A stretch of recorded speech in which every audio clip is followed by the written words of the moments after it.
Hello beautiful people, welcome back to our channel. Ever since what has been happening in the southeastern zone has been in the radar for a very long while, and the fact that they have been taking down a lot of security personnel from Nigeria, it's just a matter of time, of course. But finally, the Nigerian security situation, security personnel have zeroed their attention on the southeastern region, and this is what they have to say.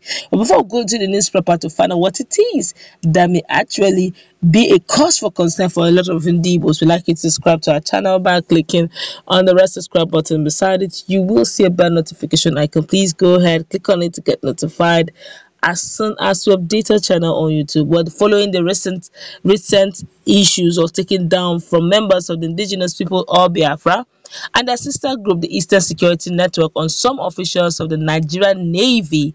The Nigerian Navy top man and the newly appointed Chief of Naval Staff, Vice Admiral Awogambo, has now made an important declaration concerning the actions of the Eastern Security Network and the indigenous people of Biafra in southeastern part of the country. IPOB has previously launched a taking down of some members of the nation's security operatives recently in Anambra State, where about 4 personnel of the Nigerian Navy allegedly lost their lives, according to Awal. This is a new tactic by the ESN, that's Eastern Security Network, and it proved that indeed they have started directing some of their taking down of security operatives in the country. The Navy chief further declared that the Eastern Security Network has now become a national security threat, with its constant taking down and rhetoric dangerous for the peace and unity currently being enjoyed in the country. Recall that since their establishment, indigenous people of Biafra and the Eastern Security Network have been proscribed by the Nigerian government as being a terrorist organization. Their alleged supreme leader, Nnamdi Kanu, has also taken to social media to launch several vicious and treasonable attacks on Nigerian government, even going as far as declaring himself as the unelected supreme leader of the Igbo. His actions can also be attributed to have been a major factor in the corresponding rise in secessionist and separation ideas currently brewing in the southwestern part of Nigeria, and spearheaded by Sunday Igbo. Igbo has also declared this region independent from Nigeria.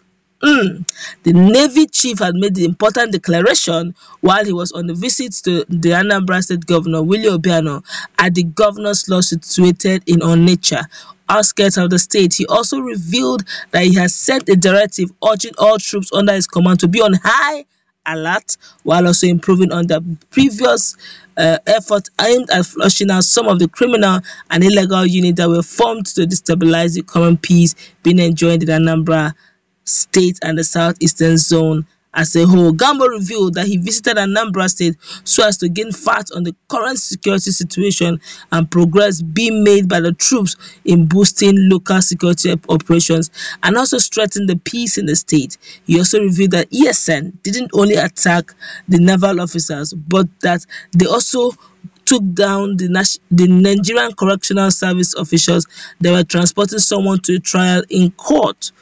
He also alleged that the recent attacks, even from the ESN, the security unit of IPOB, were potent enough for all troops to be placed on high alert.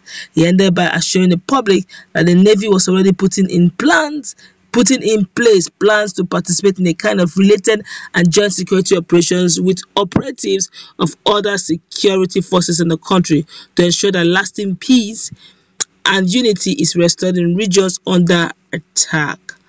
The recent attack by ESN and IPOB targeted the police, army, and most recently the Nigerian Navy may not come as a surprise to many. Recall that during the onset of the group's formation, there were calls from concerned Nigerians over the possibility and accessibility of establishment of a security outfit whose leader is not easily accessible, and it is this that is causing a lot of creation. Too much talk, I must say. Let me just quickly take this one that he said finally. He said they were also warned that it may be suicidal to arm men with weapons and send them into the forest, because if these men can no longer afford to take care of themselves, they will leave the bushes and return to the cities and rural areas as criminals, terrorizing their brothers and people that they were initially created to protect. It is indeed shameful that not long into ESN's formation, it's safe to say it has started a slow but steady drift from initial purpose why it was created. All right. This is basically in summary what the Navy chief is saying, that ESN has been formed, and technically speaking, they are now putting them on red alert, saying that they are now a national security threat. Now, if you check out a video feed, you notice that there's also a place where the Ohanese and Igbo, Masob, have actually said they are not the one. Masop totally condemned it, saying, look, they're not a violent group, they're a non-violent group, they don't even take that. And some of the police officers they actually took that are actually Igbo-speaking police officers from Igbo southeastern zones, really. But looking at the analysis of what the Navy officer has said, let's look at this judgment with the eyes of objectivity.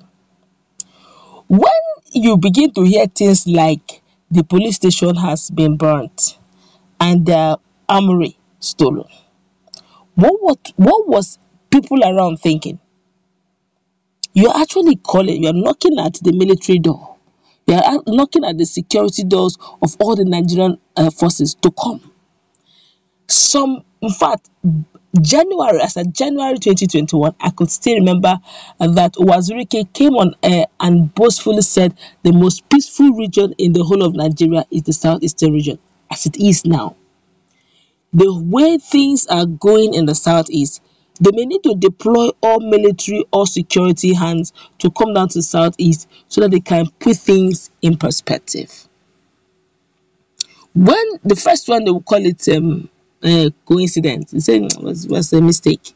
Second one, first one was a mistake. Second one was a coincidence. Then when it becomes a regular action, then you are telling people that it's not a mistake. It is now deliberate. Some persons at some point they will say, no, these guys are so I think at some point in social media I started hearing people actually praying for these unknown guys. And there's actually another information that the Fulani is actually already camped in some strategic positions in the southeast.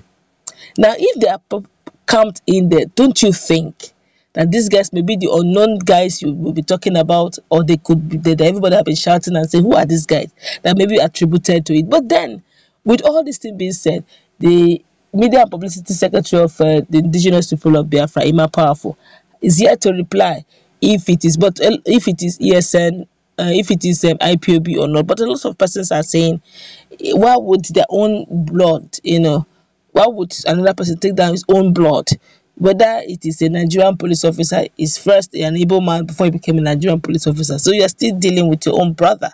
And it doesn't make sense, it doesn't add up. But then these are security people with classified information, with intelligent report on security, so they will know better. But we'll keep you posted, because a lot of persons, a lot of the APS group or Hanes and D1 have denied the actions, have denied that it has nothing to do with their illustration. But of course, they're also telling the security personnel to do their job and do it well. Let's put in the comment section, what's your take on this latest development? It's really